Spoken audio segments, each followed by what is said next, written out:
ça n'a pas de bon sens. Et je me sens comme une superstar en plus avec mon micro sur la scène. C'est un « oups, est-ce qu'on le perd? » Non, ça va aller. Hein? Tu me fais signe s'il y a quelque chose. Je ne suis pas habituée, je ne suis pas une conférencière. Moi, je suis vraiment une coach en développement professionnel. C'est ça ma mission. Puis ma deuxième mission, c'était de vraiment rassembler le plus de travailleuses autonomes possible pour qu'elles puissent rayonner dans leur carrière ensemble. Donc, vous êtes ici parce que j'avais envie vraiment, depuis 2 ans, de créer ça, de créer un programme pour vous aider. Donc, oui, mon nom est Louise Arcand. Je vais faire une présentation tantôt d'un peu plus de mon parcours. On est ici ensemble parce que vous avez, pour la plupart, accepté de suivre cette aventure-là pour 3 mois. Donc, pour moi, c'est très, très... ça me touche beaucoup parce que c'est une question de confiance. Donc, je porte ça, ça m'a donné des ailes. On devait être beaucoup plus nombreuses, mais bon, étant donné que c'est la fin de la semaine de relâche, il y a des gens qui sont malades. Même ma fille devait être bénévole, bon, elle n'était pas en forme. Donc, mais je vais vous donner le maximum aujourd'hui, ça c'est garanti. Vous êtes mes invités, puis je suis très, très, très, très contente que vous soyez là. Alors, qui ici a envie vraiment de mettre la main sur des stratégies pour développer sa pratique autonome? Hein? On peut-tu lever les 2 mains? Alors, c'est ça. Donc, mon souhait, c'est sûr qu'aujourd'hui, c'est le thème de la créativité. Donc, le programme est de 3 mois. Aujourd'hui, on va explorer une partie de ce qui est pour moi la créativité. Pourquoi j'ai décidé de faire cette journée-là sur la créativité dans mon programme? C'est que ce que je crois, c'est qu'il faut développer ce processus, ce mécanisme-là pour développer plus d'idées, plus de projets, plus de co-création, plus de collaboration ensemble. C'est important d'activer ce processus créatif-là. C'est comme un muscle. Puis il faut vraiment l'utiliser au quotidien, être hyper discipliné. Alors, vous avez devant vous un petit cahier. Oups! Qu'est-ce qui se passe? Je perds mes diapos. Ah, je ne suis pas à la bonne place. Ça va bien. Hein? Regardez, vous allez... Excusez-moi, là. Qu'est-ce qu'on fait avec ça?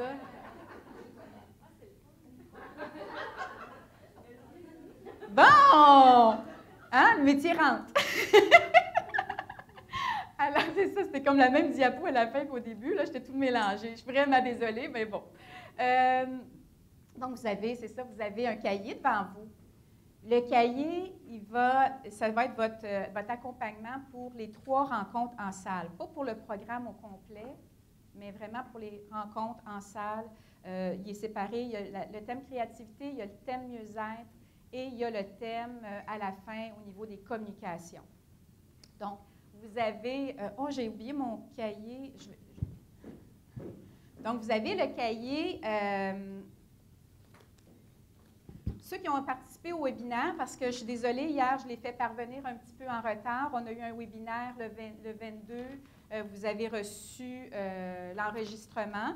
Puis, à l'intérieur du webinaire, je vous proposais d'écouter, de regarder pour votre objectif professionnel pour les 3 prochains mois. Parce que c'est sûr qu'en 3 mois, on va pousser au maximum la pratique professionnelle autonome, mais il y a des choses que vous allez avoir à travailler vous aussi par la suite. Donc, les trois prochains mois, c'est de voir qu'est-ce qui est votre objectif professionnel. Donc, c'est vraiment un retour finalement sur le webinaire.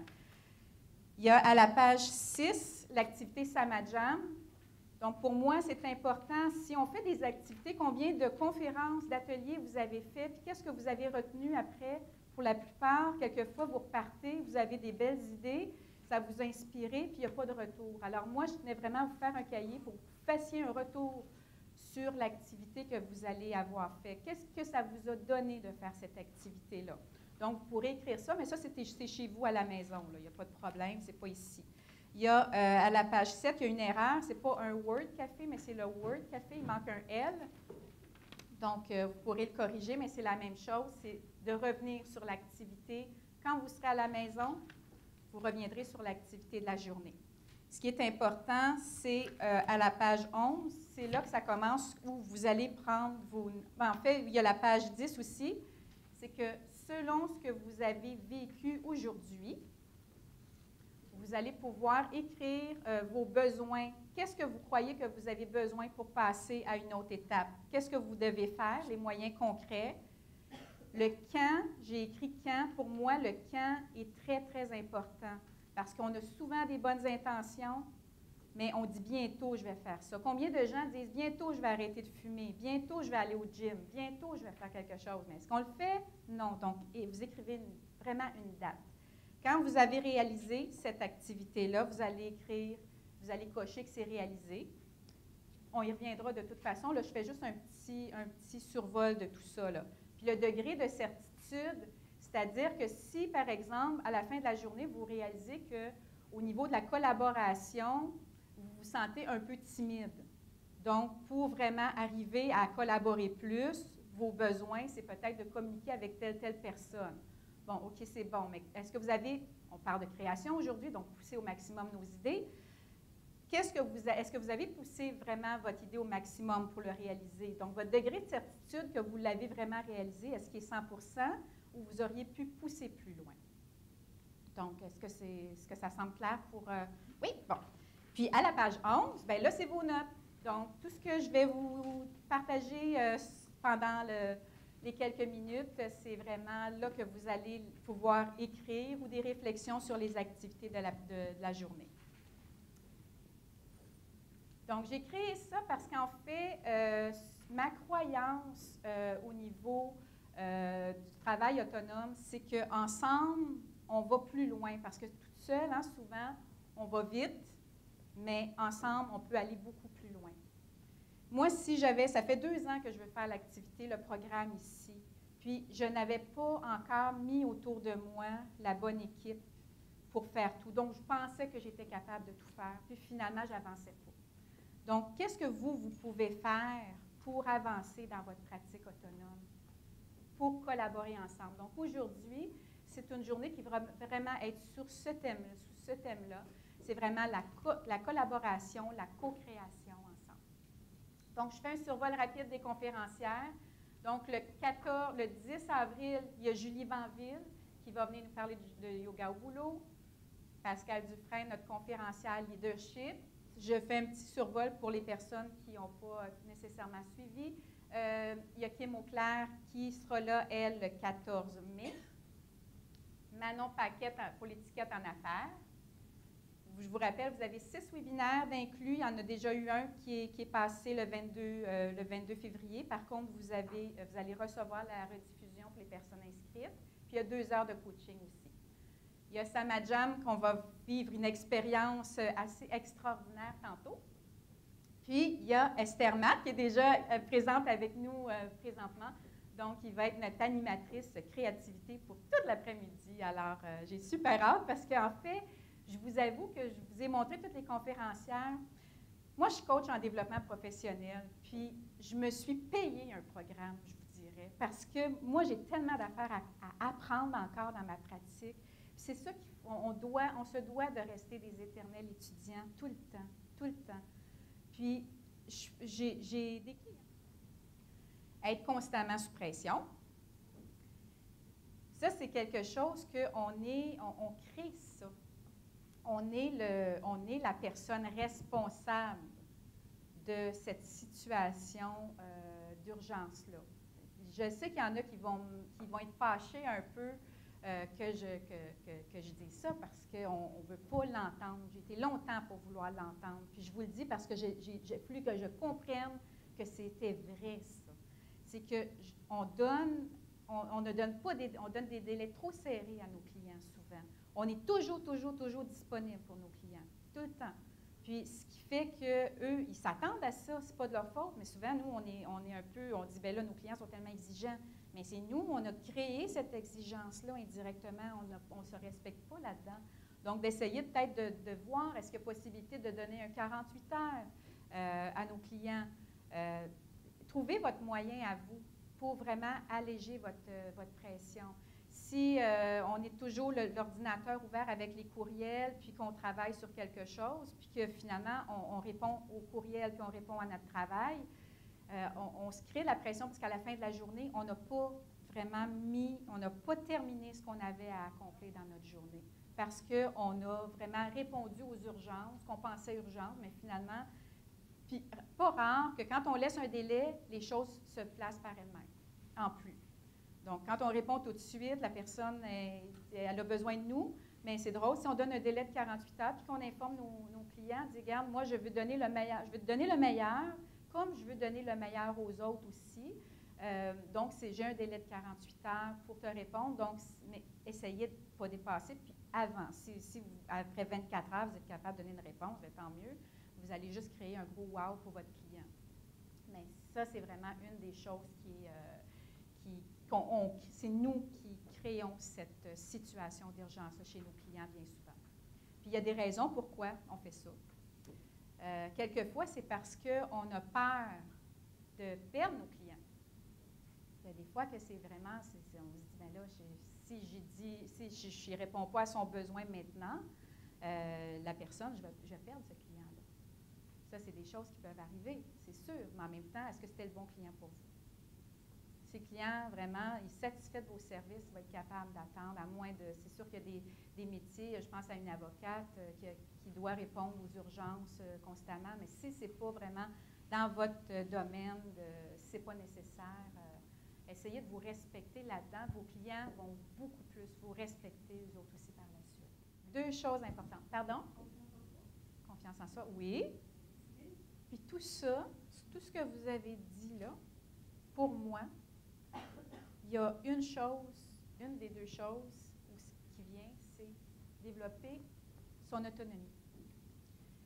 Son autonomie financière, son autonomie au niveau de sa discipline, au niveau de sa santé, son énergie. Il n'y a personne qui va venir vous prendre et vous dire « Viens bouger, viens bien manger, arrête de t'endetter. » C'est vous, c'est l'autonomie. Travailleuse autonome. Autonomie. Gardez ça en tête tout le temps. Autonomie dans tout. Autonomie financière, c'est vraiment important. Essayez de voir comment vous pouvez arriver, dans le fond, à développer. C'est sûr que c'est difficile au début. Plus que vous allez développer de produits, de services, de réflexes, de co-création, de collaboration, vous allez améliorer votre situation financière. En restant seul, vous allez toujours avoir les mêmes résultats. Donc, autonomie à tous les sens. Autonomie au niveau du relationnel aussi. Aller vers les autres. Donc, l'autonomie. Et bien sûr, la créativité. Développer sa créativité doit être au cœur. Si vous développez vos réflexes créatifs, vous allez moins vous endetter parce que vous allez arriver à développer un mécanisme pour développer quelque chose. Si vous avez le réflexe du processus créatif, l'activité la créativité qui est activée, vous allez être capable de trouver des solutions à vos problèmes plus facilement. Donc, développer votre créativité. Donc, pour moi, c'est les deux choses que la travailleuse autonome doit développer. Son autonomie et sa créativité. Encore là. Est-ce que ça fait du sens? Oui, plus fort! Je veux vous entendre! Donc, la créativité. Pour moi, la créativité, en fait, c'est ça, je vous partageais un petit peu la raison pourquoi, dans le fond, j'ai inclus la créativité. C'est que pour moi, c'est au cœur de ma pratique. J'essaie le plus possible de tout ce que je fais. J'ai créé le programme ici, en fait, en essayant d'activer ce processus créatif-là. Puis en essayant de trouver des partenaires, des gens qui pouvaient vraiment nous aider. Mais vous aussi, dans votre domaine, vous êtes capable de l'utiliser parce que tout le monde, on est créatif. Puis moi, l'idée de la journée de créativité, ce n'est pas dans le sens d'un atelier d'art ou d'art-thérapie ou quoi que ce soit, c'est vraiment le processus créatif pour moi qui est important. La co-création. J'aime beaucoup l'image de l'huître. Parce que l'huître, elle s'adapte au changement. Quand elle se blesse, ce qu'elle fait, parce que quand elle sauve, hein, ça arrive souvent qu'elle se blesse. Puis quand elle se blesse, ce qu'elle fait, c'est qu'elle se referme pour se guérir quelque temps. Puis quand elle ouvre à nouveau, là, c'est là qu'elle dévoile sa peine. Mais il faut qu'elle soit blessée pour pouvoir se guérir, puis pour pouvoir, après ça, montrer le meilleur d'elle-même. Donc, moi, cette image-là, je l'aime beaucoup parce que c'est un peu ça qu'on doit vivre au quotidien en tant que travailleuse autonome. C'est-à-dire qu'on vit quelquefois des choses qui ne sont pas le fun, mais on doit être capable de se refermer, de se recentrer sur soi, puis se poser la question, où est-ce que j'en suis maintenant pour être capable de donner le meilleur de moi par la suite, qui est notre perle? Est-ce que je suis à la bonne place dans ma mission présentement? Donc, cette image-là, pour moi, vous pourrez trouver votre image, mais pour moi, elle fait vraiment beaucoup de sens.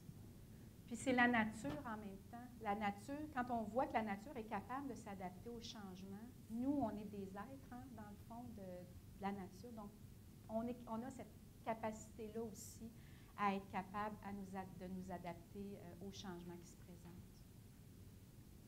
Donc, pas tout abandonner parce que ça ne va pas bien, mais accepter parce que souvent, c'est sûr qu'il y a l'orgueil quelquefois qui embarque dans tout ça, mais est-ce qu'on est à la bonne place dans notre mission? Si on est blessé, si on ne se sent pas bien, si on ne se sent pas en cohérence, qu'est-ce qu'on peut faire pour nous aussi de refermer notre coquille pour vraiment voir qu'est-ce qu'on doit travailler pour vraiment, après ça, avancer dans notre pratique autonome puis donner le meilleur. Donc, c'est de voir finalement aussi qu'on a tous des enjeux différents. On a tous des enjeux pareils aussi. Nos défis sont vraiment similaires, même si quelquefois ils peuvent paraître très, très complexes. Donc, ce que je sais, c'est qu'il faut qu'on trouve des solutions avant qu'elles ne nous trouvent. Je parlais d'endettement tantôt. Plein de travailleuses autonomes qui sont endettées, mais activer notre processus créatif va faire en sorte qu'on va trouver une manière de s'en sortir. Parce que sinon, c'est l'endettement qui nous trouve. Donc, comment arriver, avant d'arriver là, qu'est-ce qu'on peut faire comme processus pour penser à développer soit de nouveaux produits, de nouveaux services. C'est la même chose au niveau du mieux-être. Donc, avant d'arriver à ne plus... On n'a pas d'argent, par exemple, puis on dit, moi, ma forme physique doit être au cœur de ma vie, mais je n'ai pas de sous. Donc, qu'est-ce qu'on peut faire? Est-ce que c'est vraiment juste d'aller au gym qui existe pour vraiment prendre soin de soi? Non, bien encore là, c'est le processus créatif qui vient en ligne de compte. On vit une situation, donc essayez de trouver des solutions avant qu'elles ne nous trouvent.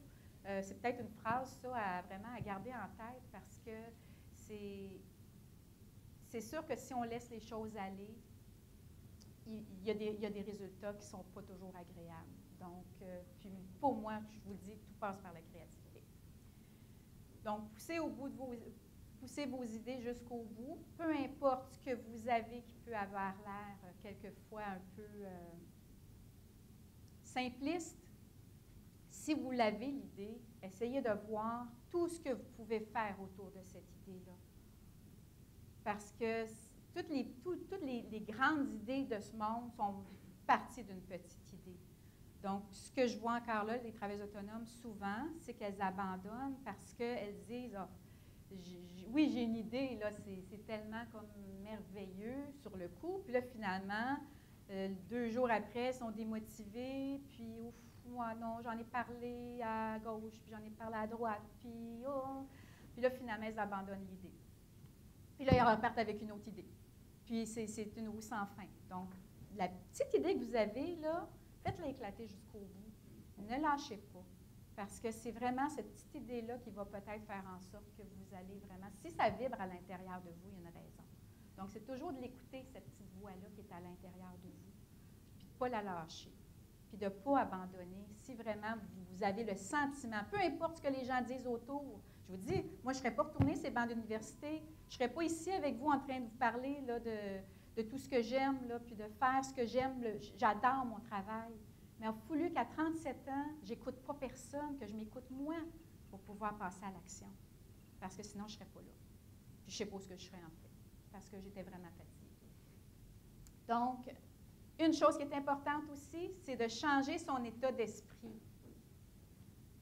Arrêtez vraiment de vous dire que vous n'êtes pas capable, que vous n'êtes pas assez compétente, que vous n'êtes pas assez bonne, que vous n'êtes pas assez, ou que l'autre, ou trop, ou vous êtes trop perfectionniste, ou vous êtes trop, pas avancé. Hein, on est trop ou on n'est pas assez. Donc, arrêtons ça, vraiment. Changez notre état d'esprit. Gardons de l'ouverture.